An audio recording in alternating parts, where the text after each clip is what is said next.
Hey everyone, welcome back to Eat the Cake Anime. I'm your host, Jay Renee. And I am her husband and anime-loving sidekick, Ron. Oh my goodness, welcome back finally.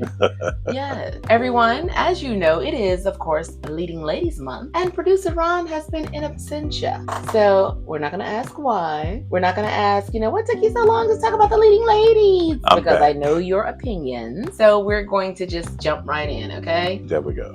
Whatever. Listen, y'all, July has been a great month. Thank you guys so much for all the support. Don't forget to like, comment, and subscribe. And we are in the middle of July. We have covered some great animes. We've gotten other ideas for strong leading ladies of anime as well. Violet Evergarden was great. Bulma was fantastic. Producer Ron had his own thoughts about us reviewing Bulma, or me reviewing Bulma last week, but I think he's finally come around. What say you, Producer Ron?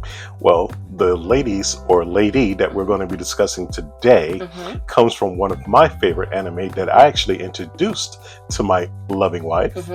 And the anime that we're going to be discussing today is Claymore. Yeah, Claymore. Yeah, very good. You guys, listen, I must say, Producer Ron did introduce me to this anime because when we talk about strong female leads, there were a lot of them that kind of dominated the late 90s and early 2000s, even the 80s.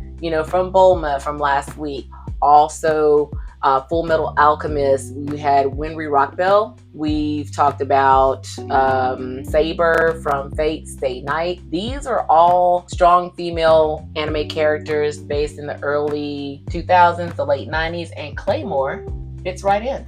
Yeah, this particular anime, the reason that I suggested it to him, because these Claymore ladies, these demon slayers, monster hunters, whatever you want to call them, Yoma, whatever, they're not the Susie or the, the sliced bread type of, oh, we're just going to insert her in here and she's going to be a badass, strong person. Yeah, the cookie cutter types there you go. We're going to take this weakling and all of a sudden we're just going to make her into some badass that can conquer the world where she didn't have it before. Yeah. Yeah, in the real world movies, picture Jennifer Lopez and enough. Yeah, thank you. No. So Claymore. So a little bit of history about Claymore, you guys. It's a dark fantasy anime and it was a manga series that was created by Norihiro Yagi. The manga was serialized for about 13 years in the early 2000s, from 2001 to 2014. And the anime actually came out before the manga finished. The anime aired in 2007. Yeah, only one season. Well, 26 episodes. It follows the manga, the anime does for the most part, but then the ending was changed. We don't want to talk about the ending. Okay, so those of you all who are more interested in manga than anime, we encourage you to check the manga out. Those of you all that are interested in more anime than manga, we tell you to check the anime out. Look, do both, but if you do both, after reading the manga and getting so souped up and excited in your head and actually watching the anime, we're just going to move on. Yeah, so the premise is basically this. Claymore is set in a medieval style world that is plagued by what producer Ron was saying earlier, the Yoma. They're shape-shifting demons that actually feed on humans. So in order to combat the Yoma, a mysterious organization creates Claymores. Claymores are silver-eyed female warriors who are half Yoma, but they're also half human. They possess superhuman strength and agility, and well as the ability to sense other Yoma. So it's not as though, these demons who are shapeshifters can sneak up on them. So they are always fighting or pitted against regular Yoma. But the difference is, if they use their Yoma powers too much, because they are half demon, it can cause them to awaken, I'm holding up my fingers in quotes, and they turn into powerful monsters themselves, and those monsters are known as awakened beings. So think about it like this. These ladies out here kicking butt, just imagine taking one too many steroids. You take a couple to get you started, you get nice, big, and buff, you're doing kind of good at the gym, and then you get to there and you see the guys who clearly are abusing it, and you're looking at them like, okay, you ain't got no neck no more. Oh, so you're talking about juicing? So you're saying that these Claymore ladies are the anime equivalent of men on steroids, or are they just strong characters? Well, to be honest, they are strong characters, but they're also juicing. Another plot point in respects to this, there are actually male Claymore, but because our testosterone and everything else from when we took them, we couldn't really control going in this full Yoma mode and the whole beast taking over and everything else, which is why they canceled that program, and now all Claymores are ladies. Right. They're almost exclusively all female warriors, because exactly what producer Ron just said, it had adverse effects on the male population. But even though they're almost exclusively female, this is what makes Claymore such a good anime for leading ladies, because the protagonist is Claire. And we look at Claire, she is driven by vengeance after witnessing the death of her guardian. And once she did that, it sets her off on a path. So she started off as a low-rank Claymore, but she grows significantly stronger through her willpower and determination. And it's so evident when you watch the series. Yeah, and throughout Claire's adventures, she runs into this young man named Rocky or Ricky. Sometimes different shows have different pronunciations in respects to it. And he follows her on her Yoma journey as she meets up with the different Claymore and the different monsters going from the course of town to town. And things start to take on a little bit of a rocky turn in respects to their relationship. Yeah, well, what's unique about Claire, among all the Claymores, is she's the only one that was created from the flesh of a fellow Claymore rather than a Yoma. So that's how all of them were created in the beginning. And then the journey that she goes on takes on these different things like self-discovery and identity, not to mention the revenge that, she kind of harbored after Teresa's death. So Teresa is a Claymore that was number one during her day. She was number one, top of the food chain. To be the man, you need to beat the man. Nobody could beat, Miss Teresa of the Faint Smile. So this was actually the Claymore that was Claire's guardian. So she was known to be, have a nice smile, but she was so deadly efficient when it came to battling. No one could defeat this particular Claymore. Even though she was so deadly, Teresa had this complex moral compass, because even though she was a killer, she's a number one ranked Claymore, she was still the guardian of Claire. So she had this complex moral compass, starting off cold and detached, but then she learned to transform through her bond with Claire. And when she defied the organization's rules by protecting Claire, it ultimately led to her demise, which set Claire on this path, yada, yada, yada. And, things ensue. Yeah.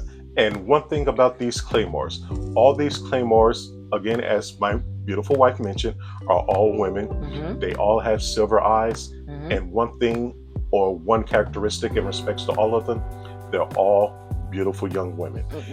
This takes nothing away from their characters. Again, these are not Mary Sue's where you just insert woman here and she's supposed to be kick butt, do whatever in the world she wants to do. As the character development progresses in respects to this story, you actually see, know, and understand why these women are feared and respected throughout the course of this entire series. Right. Like, in addition to Claire and Teresa of the Faint Smile, you had Galatea. Galatea played a key role. She was a Claymore, also very powerful in her own right, being able to sense Yoki, or demonic energy, which allowed her to be very, very strategic in her fighting. She was also very intelligent and very sarcastic. As you go along with the episodes, you can see that.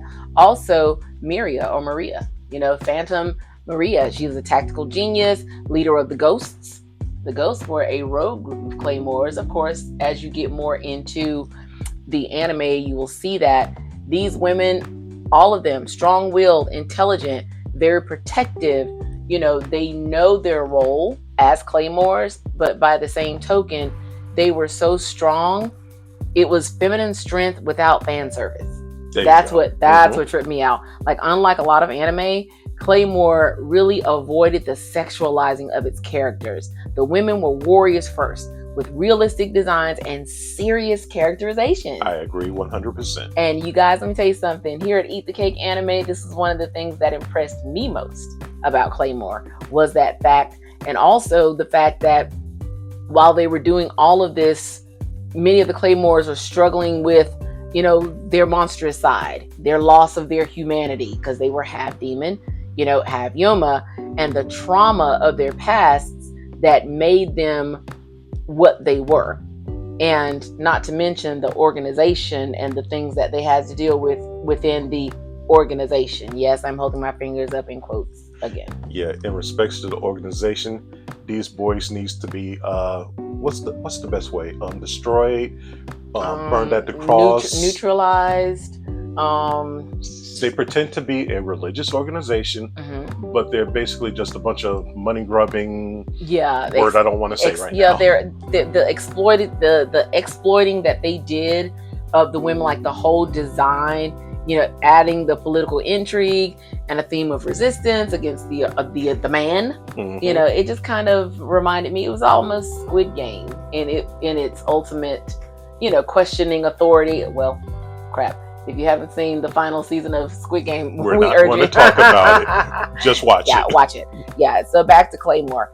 I mean, these women were unlike any anime female characters that you had seen before leading an entire cast. Put it like that. Yeah. So that's one of the things that I love most about it. Yeah. In respects to this particular anime, if you have watched anime, which I'm sure you have because you're listening to us, but you're always looking at it like, when are they going to have like a real strong female character, somebody who isn't just eye candy or fan service or something along everybody those lines. knows. I cannot stand that Eat the Cake anime. Let me tell you something, Jay Renee, I cannot stand you taking a 90-pound woman or a 90-pound character or some weakling who just doesn't know, right from left. Then all of a sudden, 20 minutes later, she's this badass that, that's taking on the world, kicking ass and taking names, and it's like, nah, we're not doing that. Okay, Hunger Games, anyone? But I digress. Wow. Yeah, anyway. But yes, this is Leading Ladies Month, and we love our leading ladies. So what would you rank Claymore? Because it was only 26 episodes. Yeah. Which is a shame. To be 100% honest, giving this a rank, I would give it a 7. A 7, okay. All right, reason? The reason that I'm giving it a 7, I've read most of the manga, not all of it. The ending, 1, it was rushed. 2, it's not what was out there. Without giving anything away, yeah. Yeah, and they could have done more. Yeah, so much more could have been done, and I thought so too, even though I was introduced to it like much, much later, literally like 8 years after, it came about. I think I would give it a solid 7 as well, because of the strong female characters, the protagonists, the backstories, the quality in which they created these Claymore characters. It was very refreshing to see, even though it was a serious, anime with some dark, mature themes and situations. Shout out to Norihiro Yagi for making this into something that strong women could relate to, or girls could see looking at another strong female character. I just feel like the animation studio that adapted this manga should have invested a little bit more time and a little bit more care into this particular story. That's just how I feel. Well, yeah. Well, we love Claymore for its dark tone, the world building, especially its powerful female characters. So if you like things like Berserk, because remember last month we talked about Berserk versus Paprika, if you like series like Berserk for its gritty style, its intense battles, but it stands out due to its female-led narrative, you're gonna love this one. Yeah, I would definitely recommend Claymore. You can find it right now. I think you can find it on Hulu. I don't think it's on Netflix or any other streamers, maybe Crunchyroll, but you can look for it and find it and let us know what you think. Yeah, and currently, as I've gone through and done a little research, they're making a live action. Yeah, live action? No, thank you. Thank you, no. Yeah. All right, that's all we have to say about that one. So yeah, you guys, thank you for joining us at Eat the Cake Anime. This week is Claymore. Check it out, Leading Ladies Month. You can follow us anywhere, like, comment, and subscribe. We're everywhere you get your podcast. And until next time, don't forget, at Eat the Cake Anime, it's okay to enjoy anime.